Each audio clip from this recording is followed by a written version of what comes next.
perjanjian-perjanjian dalam Alkitab. Disclaimer, bahan yang disajikan di sini merupakan saduran yang dibuat oleh Pendeta Rudianto atas artikel yang ditulis oleh Paul R. Williamson yang dimuat dalam website The Gospel Coalition.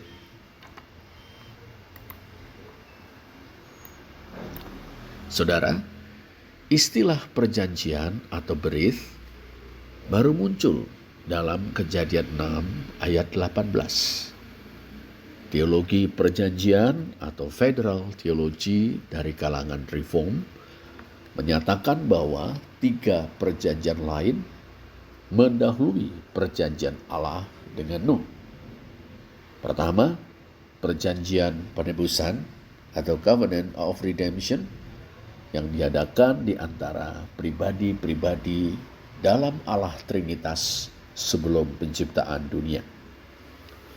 Kedua adalah perjanjian perbuatan atau covenant of works yang ditetapkan antara Tuhan Allah dan Adam sebagai kepala umat manusia di Taman Eden sebelum kejatuhan ke dalam dosa.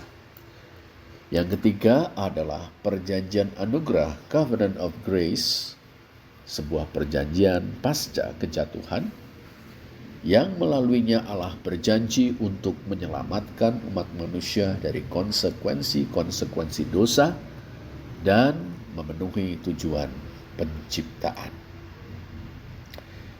Kendati tidak semua teolog reform sepakat tentang hubungan yang persis antara perjanjian anugerah dan perjanjian penebusan, salah satu atau kedua-duanya dianggap mendasari perjanjian-perjanjian Allah dan manusia yang selanjutnya dalam Alkitab, yang semuanya melayani satu tujuan akhir yang sama dan menyeluruh. Dalam studi Biblika, kita hanya mengidentifikasi hal-hal yang secara eksplisit dijelaskan dalam Alkitab sebagai perjanjian-perjanjian antara Allah dan manusia.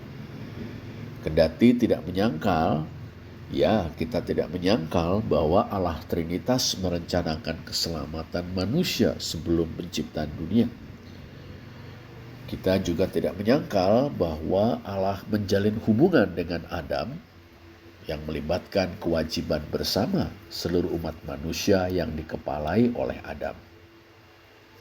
Kita juga tidak menyangkal bahwa hubungan Allah dengan manusia mengungkapkan satu tujuan tunggal yang kreatif, yakni penebusan. Tapi kita toh perlu dengan cermat membedakan idea-idea tersebut dari konsep perjanjian yang melibatkan unsur-unsur tambahan seperti sumpah dan atau pernyataan sumpah.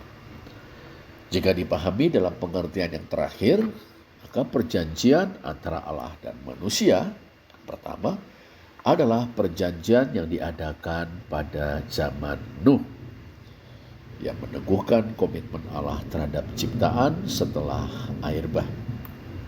Sekarang mari kita perhatikan perjanjian dengan Nuh dan seluruh ciptaan. Perjanjian universal yang diumumkan sebelum air bah, lihat Kejadian 6 ayat 18, baru dikukuhkan setelah surutnya air bah. Lihat Kejadian 8 ayat 20 sampai 9 ayat 17. Penyebutan pertamanya hanya menyoroti rencana Allah untuk memelihara Nuh dan yang lainnya di dalam bahtera. Kejadian 6 ayat 18.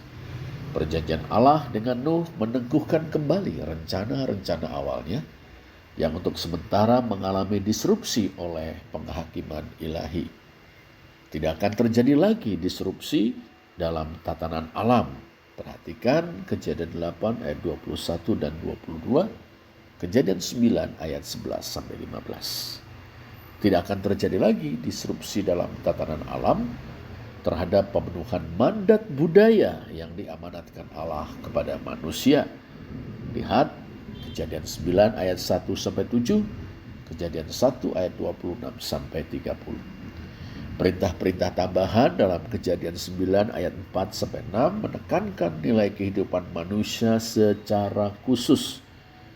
Yang selanjutnya menggarisbawahi alasan utama perjanjian itu, yakni memelihara kehidupan di bumi tanpa disrupsi ilahi. Sekurang-kurangnya tersirat dari cakupan perjanjian ini bahwa tujuan penebusan Allah pada akhirnya akan mencakup seluruh ciptaan. Itu yang kita pahami tentang perjanjian Nuh. Sekarang perjanjian Abraham. Janji-janji yang tercakup dalam perjanjian Allah dengan Abraham, Ishak dan Yakub tercatat dalam Kejadian 12 ayat 1 sampai 3. Allah akan memberkati Abraham dengan dua cara. Pertama, ia akan menjadi bangsa yang besar dan karenanya memiliki nama yang besar. Kedua, melalui dia Allah akan menengahi berkat bagi semua orang di bumi. Allah akan memberkati semua orang di bumi. Secara signifikan, masing-masing janji ini kemudian diratifikasi oleh perjanjian. Yang pertama, yang berdimensi nasional. Dimensi nasional dari janji Allah adalah fokus dari Kejadian 15. Di mana Allah menetapkan suatu perjanjian dengan Abraham. Kita lihat Kejadian 15 ayat 18. Yang kedua, perjanjian yang berdimensi internasional. Dimensi internasional dari janji disinggung dalam Kejadian 17. Lihat Kejadian 17 ayat 4 sampai 6 dan ayat 16. Di mana Allah mengumumkan suatu perjanjian yang kekal. 17 ayat 7 yang disebut perjanjian sunat, Kisah Para Rasul 7 ayat 8. Sementara banyak orang melihat yang terakhir sebagai sekedar uraian lebih lanjut tentang perjanjian dalam Kejadian 15, keadaan dan penekanan yang berbeda menunjukkan bahwa itu sebenarnya merupakan tahap kedua dalam hubungan perjanjian antara Allah dan Abraham. Perjanjian dalam Kejadian 15 secara resmi mengesahkan janji Allah untuk menjadikan Abraham bangsa yang besar. Bandingkan Kejadian 12 ayat 2. Fokus utamanya adalah bagaimana Allah akan mewujudkan tujuan penciptaannya melalui keturunan biologis Abraham, yang kemudian diidentifikasi sebagai putra-putra Yakub atau Israel. Namun ini hanyalah tahap awal dalam rencana penebusan Allah yang sedang digenapi. Tahap kedua berkaitan dengan bagaimana Abraham melalui bangsa besar keturunannya akan menjadi perantara berkat bagi semua bangsa di bumi. Ingat Kejadian 12 ayat 3, fokus utama Kejadian 17 dan 22. Kendati prospek kebangsaan tidak sepenuhnya absen, bandingkan Kejadian 17 ayat 8. Dalam pasal 17, penekanan diberikan pada bangsa-bangsa, raja-raja, dan hubungan ilahi manusia yang kekal dengan keturunan Abraham. Perhatikan 17 ayat 4-8 dan 16-21. Yang menarik, fokus khusus diberikan pada Ishak. 17 ayat 21 bandingkan 21 ayat 12. Ishak sebagai orang yang melaluinya perjanjian ini akan diabadikan, menyoroti apa yang dipertaruhkan dalam ujian ilahi di Kejadian 22. Peristiwa Allah menguji Abraham dengan meminta Abraham mengorbankan Ishak. Di sana iman Abraham yang taat, perhatikan 20 ayat 16 dan 18, memenuhi tuntutan Kejadian 17 ayat 1. Coba bandingkan dengan 18 ayat 19 dan 26 ayat 5. Sehingga mendorong Allah untuk mengesahkan janji-janji dalam Kejadian 17. Perhatikan juga 22 ayat 17 dan 18, 26 ayat 4. Allah mengesahkan janjinya dengan sumpah yang begitu khidmat. Perhatikan Kejadian 20 dan 16, bandingkan dengan 26 ayat 3. Dengan pemahaman ini, dua perjanjian yang berbeda ditetapkan antara Allah dan Abraham. Perjanjian pertama menjamin janji Allah untuk menjadikan Abraham bangsa yang besar. Sedangkan perjanjian yang kedua meneguhkan janji Allah untuk memberkati segala bangsa melalui Abraham dan keturunannya.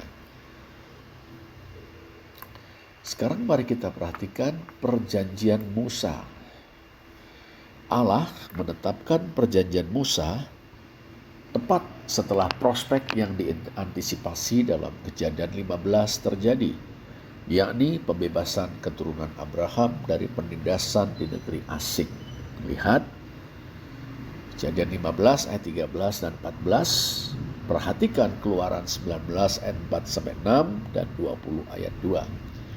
Fokus di Sinai atau Horeb bukan pada apa yang harus dilakukan keturunan Abraham untuk mewarisi tanah, melainkan lebih pada bagaimana mereka harus berperilaku di tanah itu sebagai umat pilihan Allah. Lihat Keluaran 19 ayat 5 dan 6. Agar dapat menjadi harta kesayangan Allah, milik kepunyaan Allah, kerajaan imam dan bangsa yang kudus, Israel harus menaati perjanjian Allah dengan tunduk pada persyaratannya, yakni ketentuan-ketentuan yang ditetapkan dalam Keluaran 20-23 atau hukum perjanjian. Dengan menaati perjanjian-perjanjian ini dan perjanjian-perjanjian berikutnya yang diberikan di Sinai, Israel akan jelas berbeda dari bangsa-bangsa lain dan dengan demikian mencerminkan hikmat dan kebesaran Allah kepada bangsa-bangsa di sekitarnya.